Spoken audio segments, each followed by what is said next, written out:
Donc, cette forme, on peut la sélectionner avec la flèche noire. On voit qu'il y a un fond blanc et un contour noir. Le contour est à l'avant-plan, je vais l'enlever. Donc la forme a un fond blanc. Bien entendu, si je clique à côté, on ne la voit plus. CTRL Y sur le PC, commande Y sur le Mac, c'est l'affichage par tracé. On voit qu'elle est là. Mais CTRL Y, si on est en affichage aperçu, on ne la voit pas, mais elle est réellement là. Je clique. Quand je suis en affichage tracé, je peux cliquer pour l'activer. Voilà. Je reviens en affichage aperçu. Et on va modifier la couleur de la forme. Donc, on met la case de fond en avant-plan.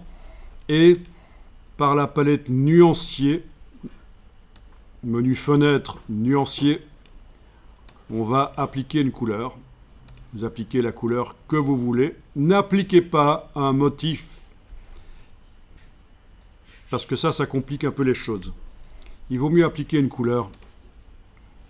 Voilà. Vous pouvez aussi faire une couleur, bien sûr, mais bon, peu importe. Ici, je vais appliquer une couleur comme ça, voilà.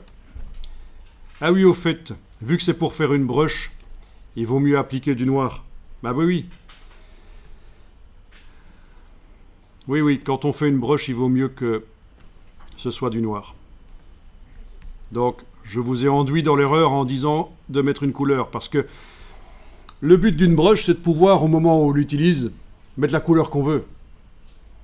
Et donc, je mets du noir pour que la couleur que je vais choisir par la suite pour cette brush aille à 100% sur le document où je vais utiliser la brush. Noir, c'est 100% de la couleur qu'on va choisir. Des brushes qui sont grises, c'est pas bien, parce que vous n'arriverez jamais à mettre des couleurs saturées avec les brushes grises. Ok. On va mettre dans la palette des formes cette forme-là, qui va servir de brush. Donc, menu fenêtre, forme. Elle est là. Bien sûr, cette palette des formes est presque vide, elle ne contient pas toutes les formes qui sont dans l'autre document, parce que c'est la palette des formes de ce document-ci. Logique.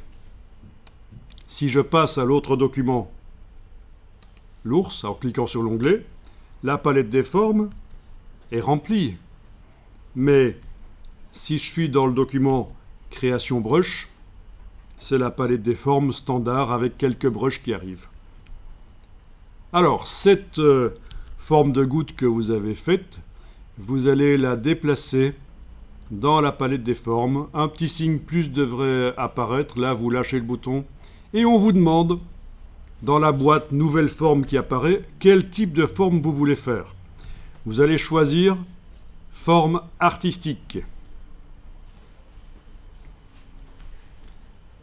OK. Le paramétrage de la forme artistique apparaît. Si vous avez cliqué sur OK, c'est pas grave. On peut revenir à ça. Alors, avant d'aller double-cliquer sur la forme pour faire apparaître ces options, je vais désactiver cette forme-ci. Sinon, le fait de double-cliquer sur la forme ici va l'appliquer sur l'objet qui a servi à faire la forme. C'est le gros piège quand on vient d'amener un objet dans la palette des formes. Si on veut double-cliquer sur la forme dans la palette des formes pour faire apparaître les options, il faut d'abord désactiver tous les objets sur le plan de travail, sinon ça applique la forme sur elle-même, c'est foireux.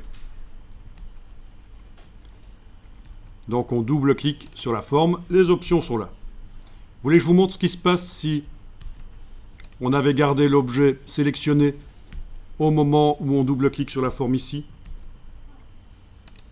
Voilà ce qui se passe. La forme est appliquée sur l'objet qui a servi à faire la forme. Ça n'a aucun sens, et parfois c'est tellement complexe que ça fait planter les choses. Donc, édition annulée, dans mon cas, je clique bien à côté de l'objet qui a servi à faire la forme, Je vais double-cliquer sur la forme ici pour modifier ces options qui apparaissaient tout à l'heure dès qu'on l'avait créé, mais je vous ai montré qu'est-ce qui se passe si vous avez cliqué sur OK, vous pouvez faire réapparaître les paramètres.